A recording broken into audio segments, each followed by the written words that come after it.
पहला सवाल हमारा ये कि बेटियों के लिए आप निरंतर सक्रिय रहती हैं, उनके लिए वात्सल ग्राम में उनको दीदी माँ का प्यार देती हैं। अब देश का पहला बालिका सैनिक विद्यालय आपने खोला है, इसके पीछे क्या सोच? देखिए, जो स्त्री है वो अपने आप में सबला है, लेकिन पिछले कई वर्षों से जिस तरह की देश में परिस्थितियां रही, हालात रहे, तो स्त्री अपने स्वस्वरूप को भूल गई। मैं इसके बारे में बहुत सालों से काम करती रही हूँ और हमने देखा कि भाई इतनी विवशता जो है शारीरिक दृष्टि से वो बहुत कोमल है, इस तरह की वातावरण से क्या होता है, मन स्थिति वैसी हो जाती है। और हम हमेशा निवेदन करते हैं कि भाई मान लो पुरुष जैसा मन रखना है, काया तो उसकी अपनी एक व्यवस्था रहती है, उसकी एक अपनी मर्यादा भी रहती है। और सबसे पीछे इसके पीछे एक कारण है, वो कारण ये है कि मैं जिस तरह की भी शिक्षा व्यवस्था अभी तक चली है उसने भारत की संतानों को देश से नहीं जोड़ा। और मन में ये था कि सैनिक स्कूल होगा तो राष्ट्रभक्ति होगी, शारीरिक तैयारी होगी, मानसिक तैयारी होगी, आत्मिक बल बढ़ेगा और देश की बेटियां अब हर जगह पर अपना भूमिका निभा रही हैं। वो आसमान पे भी हैं, अंतरिक्ष में भी हैं, संगीत की दुनिया में भी हैं, हर जगह उनकी अपनी भूमिका है। अब वो भूमिका चूल्हे चौके तक ही तो नहीं रह गई है, वो भूमिका अब घर की चौखट से बाहर भी आई है। और आज ही नहीं आई, अतीत के भारत में हमेशा रही। आप जानते हो कि लक्ष्मीबाई ने घोड़े पे सवार होकर अपनी संतान को, लोग कहते हैं स्त्री ममतामयी होती है, उन्होंने तो अपनी दत्तक संतान को पीठ पे बांध लिया था।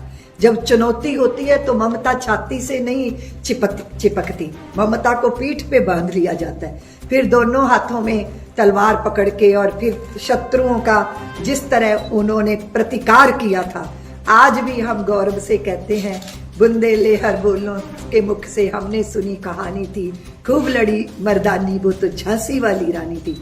तो क्या आज झांसी की रानी की तरह की तेजस्विता हमारी पुत्रियों में नहीं आएगी? मैंने बहुत सारे ऐसे एजुकेशन के हब देखे जहां पर जो है लड़कियां सिगरेट के धुएं उड़ा रही हैं, माँ बहनों की गालियां देकर, जो है सोशल मीडिया में डालकर। तो बड़ा आश्चर्य होता है कि ये क्या दृश्य है भारत के अंदर। तो हमारी पुत्रियां, सबसे पहले तो उनको सम्मान होना चाहिए अपने आप के प्रति। जब भी इस लड़की स्त्री अपने अस्तित्व की इज्जत नहीं करती तो वो कहीं नहीं टिकी रह सकती। इसलिए अपने आप की आंखों में सम्मानित होने के लिए तो फिर योग्य बनना पड़ेगा। तो योग्य कैसे बनेगी वो, और फिर योग्य बनकर धरती से कैसे जुड़ी रह सकती है? क्योंकि शिक्षित होके अपने माँ बाप को भी मूर्ख समझना, ये बात मुझे बहुत पीड़ा देती रही। तो मैंने अपने पूरे तप को इसमें लगाया कि हमारी पुत्रियां संस्कारों के साथ संस्कारित होंगी, पर शारीरिक और मानसिक आत्मिक दृष्टि से सबल भी बनेगी। और सबसे बड़ी बात है राष्ट्रभक्ति। अगर मेरा देश नहीं तो फिर कुछ नहीं, राष्ट्रहित सर्वोपरि है। मुझे आपको बता के ये खुशी हो रही है कि जब मुझे कभी भी श्री राम जन्मभूमि के आंदोलन में या कहीं भी मैं बाहर जाती हूँ तो लोग मुझे कहते हैं कि साध्वी हमारी पेपर पे हस्ताक्षर कर दो। तो मेरा हस्ताक्षर करने से पहले एक ही लाइन होती है, राष्ट्रहित सर्वोपरि है, राष्ट्रहित सर्वोपरि है। राष्ट्रहित के लिए जीना मरना, उसके लिए अगर पुत्र अपना योगदान दे रहे हैं तो पुत्रियां कैसे पीछे रह सकती हैं। इसलिए मेरे हृदय में ये भाव था और मेरा ये बहुत ड्रीम प्रोजेक्ट है जो बेटियों का सैनिक स्कूल है, क्योंकि उसमें बच्चों में अनुशासन होता है। प्रातः से लेकर रात्रि तक की व्यवस्था में देश देश देश, और जब देशभक्ति के संस्कारों से आप गुजर जाते हो, फिर राष्ट्र का हित भले ही ना कर पाओ तो राष्ट्र का नुकसान तो बिल्कुल नहीं हो सकता। दूसरी बात है कि हम गुलामी के काल में रहे, हमारे पास बहुत सारी ऐसी मान्यताएं आ गई जो हमारी नहीं है। अगर आप उत्तर प्रदेश है, अगर आप देखोगे पंजाब का क्षेत्र है, हरियाणा का क्षेत्र है, दिल्ली का क्षेत्र है, राजस्थान का भी क्षेत्र है, ये सारे वो क्षेत्र रहे हैं जो मुगलों के आक्रमण से प्रताड़ित हुए हैं, जूझते रहे हैं, जूझे हैं, जिए हैं, मरना भी पड़ा तो मरे हैं। लेकिन बहुत सारी चीजें हम में ऐसी आ गई जो कि हमारा स्वरूप नहीं रही। तो वो कैसे हुआ? वो ऐसे हुआ कि वो उसके पीछे स्त्री को खामियाजा भुगतना पड़ा।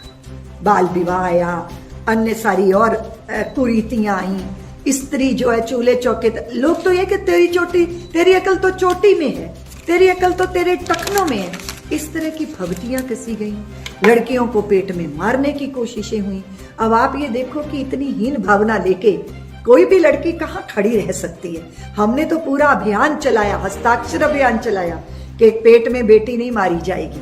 और यद्यपि इतनी दुश्वारियों के बाद भी बेटियां अपने लिए जगह बनाती हैं। हम कहा करते हैं कि बोए जाते हैं बेटे उग जाती हैं, बेटियां पढ़ाए जाते हैं बेटे पढ़ जाती हैं बेटियां, और एवरेस्ट की चोटी पे चढ़ाए जाते हैं बेटे पर चढ़ जाती हैं बेटियां।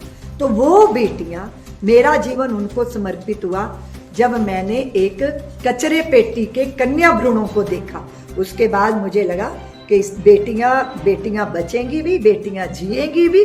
और मैं भारत सरकार के रक्षा मंत्रालय को बहुत बहुत शुभकामनाएं देना चाहती हूँ, जो कि अभी मेरे षष्ठी पूर्ति के मंच पे मुझे देनी चाहिए थी, पर वो मैं दे ही नहीं पाई, क्योंकि भारत का पहला ब्रज क्षेत्र का संविद गुरुकुलम सैनिक स्कूल बेटियों का हुआ है।